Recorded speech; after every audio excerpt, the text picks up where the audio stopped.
Listen, there is a lot of real freaks on this game. I mean, we've all been playing for over a decade. Eventually, you've got to spice it up, keep it interesting. And so people come up with all these crazy ways to play, like never training hit points, locking their account to one tile at a time, or that one dude that won't leave Crumja. I mean, some real masochism level stuff, truly deriving pleasure from pain. And so I greet you to my brand new series, Unique Builds, where I explore this degeneracy.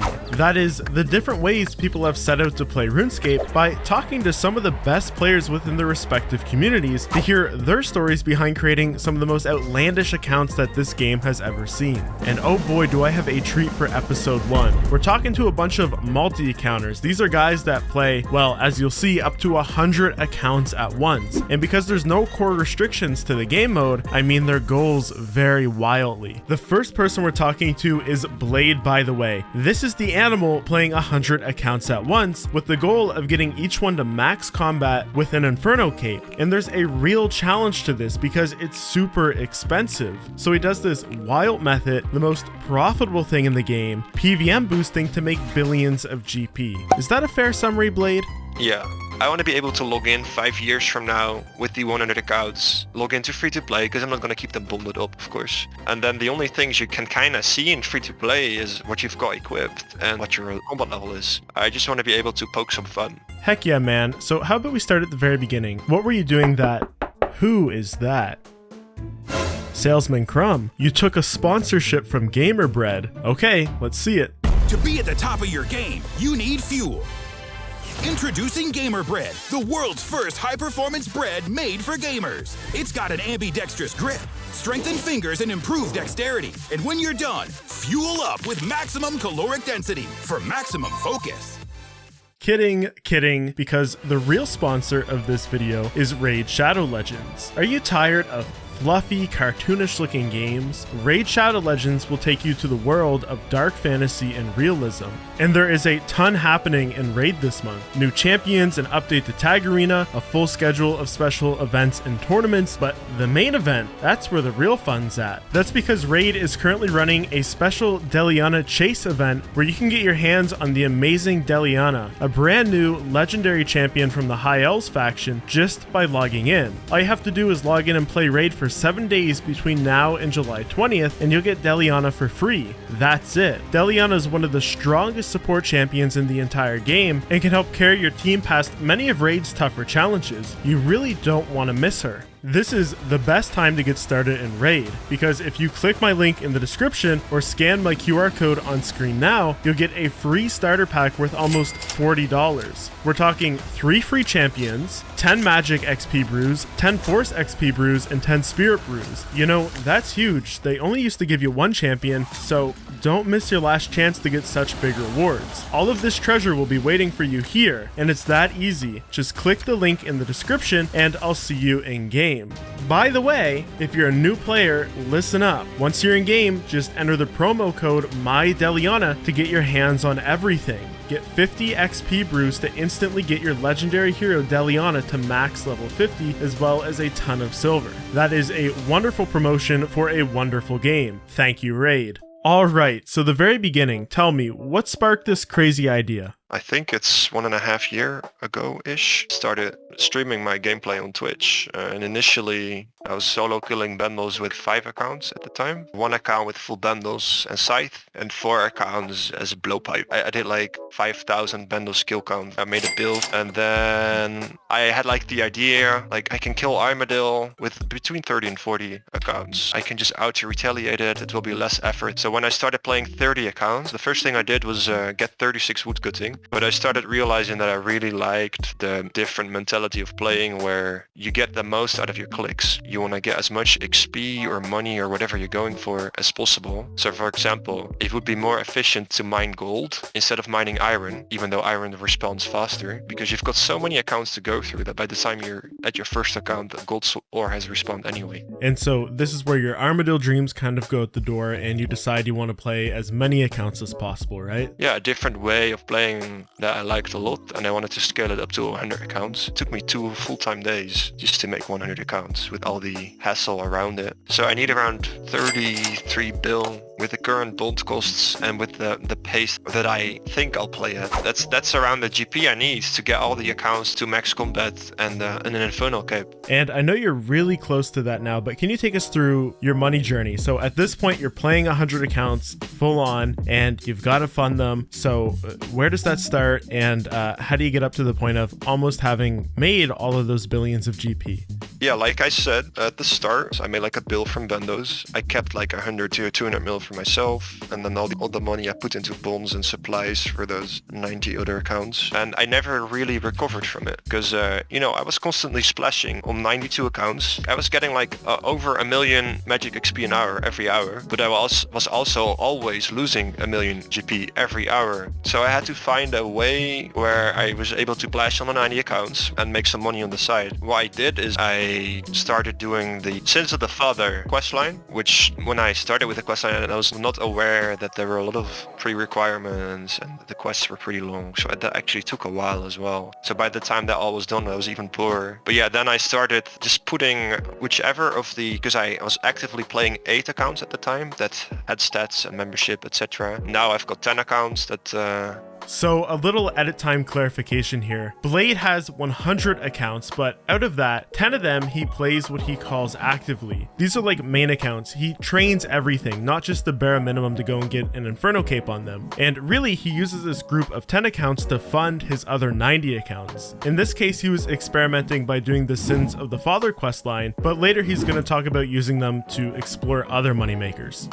But yeah, whenever I could, I would have an account AFK at Firewatch Sentinels, just passively making blood shards. But all that did was break even. I was slowly still losing money, honestly, for months after that. And then like the big breakthrough for me was watching One Defense on YouTube. He's a booster. And I saw one of his videos where he was killing Zami with 8 accounts and he was getting like 70 kills an hour. And he was doing that to help someone else get kills. But when I saw that, I was like, all right, I have 8 accounts. They're all geared. They can all enter that room. I can do this and I can make like 8 to 9 mil an hour just from loot. Like after a week I was getting comfortable and I could do like trips until I was out of supplies, and that could be longer than 6-hour trips. And you mentioned that One Defense was doing this thing called boosting, where he was getting the kills for other people, and pretty soon after this you started doing that too, right? Because that's where the real money is. Exactly. I've realized that it's just easiest to have 10 accounts that are fully geared, fully quested, but that I can do any type of boosting with those 10 accounts. So there's all these different methods for getting fast kills on bosses that you need a lot of accounts for. And so Discord servers, similar to Barbarian Assault services, where players help speed run you through the minigame so you can get a torso or whatever, have been set up for monster kills. And wealthy players will pay you to get kills faster so they can achieve the pet or a combat diary or whatever. Exactly. Yeah, most of it goes through Discord servers like Petcord. I would say like 50% of the money I've made through Petcord, and the other 50% is people that reach out to me because they saw me boost on stream. Because I've always been very transparent about it is my project. I want to find a way to realize the project and I don't really want donations. By the way, Blade asked me to mention that he's currently open for Zamrock boosting, so if you want to pay for some kills, maybe get the pet really fast, his Discord is in the description. Same with like his Twitch TV and everything else if you just want to follow the project. How much an hour can you make boosting? If I don't make more than 30 mil an hour, I don't gear up. It's a very spoiled attitude, I've realized. Yeah, so right nowadays at Corp, I think it's 42 mil an hour. At Callisto, it's always been over 40 mil an hour. At Zami, I right now with the kills per hour I'm getting is 45 mil an hour. I'd like to talk about now where these 10 accounts are, where your other 90 accounts are, and like how much money have you made? Yes. So those 10 accounts all have a year membership. They're all 126 combat. I think 6 of them have Ferocious Gloves, but they all have the requirements to get Ferocious Gloves. You just need to get the quest done. Most of them have the requirements to have Western Elite Diary done.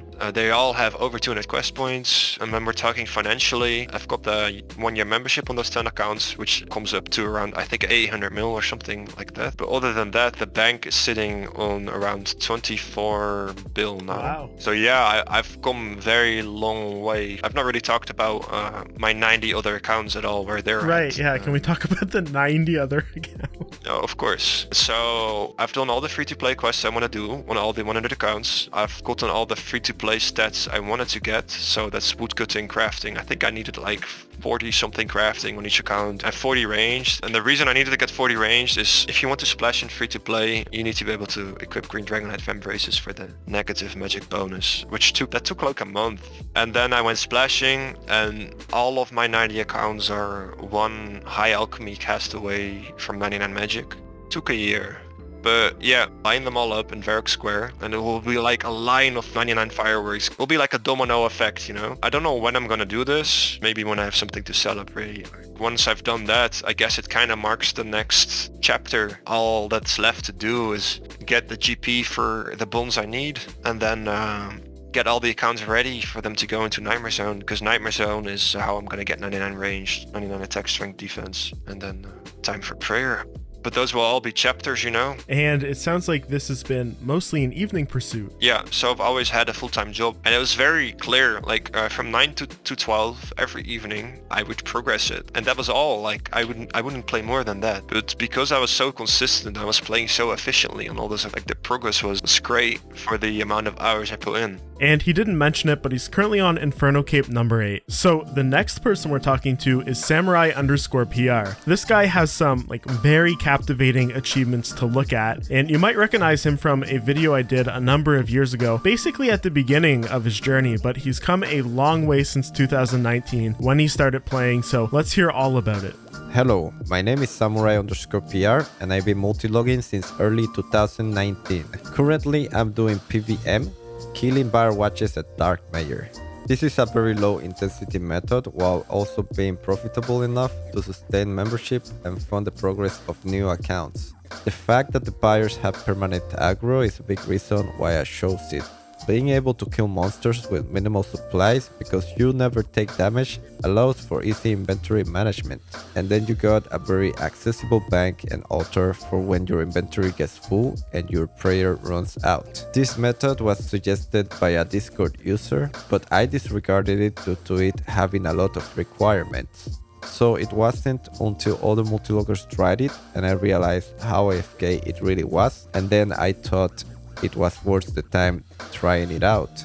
The first time I opened more than one client, I wasn't that serious about it until I discovered AFK activities, which made me think that I could use that additional idle time to handle another account. I had no real goals at first, but over time it sort of became a fun challenge to handle as many accounts as I could. It is really enjoyable not only because of the exponential gains and the expansion factor, but also the technical side, like optimizing Runelite settings and improving my mouse accuracy and speed. It really has turned into a fun multitasking trainer. I used to be a skiller when you interviewed me the first time. I was shopping magic trees at the woodcutting guild. I got 20 woodcutting capes and probably about 14 beaver pets in the 42 woodcutting accounts. It got too intense with 42 accounts, so I tried mining after that. I could handle up to 15 amethyst accounts. I got 15 mining capes and 15 golem pets from the mining accounts. And right as I was planning to scale to 20, I got convinced to do the bar watch method. Currently at buyers, I got max medi on 36 accounts, which translates into 144 capes. I also got over 3,200 blue shards, tracked with a Discord rare drop notifier plugin. And probably I have joined between 80 and 100 shards from other players that were too AFK. I have killed near 5 million buyers by now. I estimate this by multiplying the number of rare drops by its drop rate. So depending on my luck, it could be either more or less. Basically, I have had the same goal since I started, which is playing on as many accounts possible. However, when I feel like I'm done, I would probably try to max my main account and do other intense activities with fewer accounts, such as bossing. You can find my accounts in several words at Dark Mayor. Most of their names start with RSL. It is really uncertain right now, but I would love to get back to mining and get from 15 to 20 capes and 20 golems, which was the goal I had before discovering Dark Mayor. And if you're interested in following Samurai on Twitch or joining his Discord, all the links for him are below. The next player we're looking at is Zortrox. Maybe you've seen him hanging out at the Grand Exchange on World 2. He originally started playing on 6 accounts to earn some GP by woodcutting in free-to-play, but the grind was super slow and he quit till 2018 when a friend released a video about doing the Christmas event on 30 accounts at once, profiting him nearly 5 million GP. And looking for a quick buck, Zortrox hopped on his 6 accounts again, and when walking to the GE to sell his newly found party hats and crackers, he was shocked at the reactions people had from something as simple as all of his accounts dressed up in the Christmas outfit. And this reaction motivated him to keep playing, and actually resulted in him forming his accounts around the idea of building them all up identically. That is, he trains all the stats the exact same, and he always wears the same outfit. Today, his accounts, Zortrox 0 through 6, all match. They all have 1199s and exactly 1909 total level. Combined, that's 6699s and just shy of 1 billion experience. See, his long-term goal is to max these 6 accounts and have a Dark Core pet on each. He told me though that all of his levels so far have been done by entirely AFK methods between a lot of bank standing at the GE. And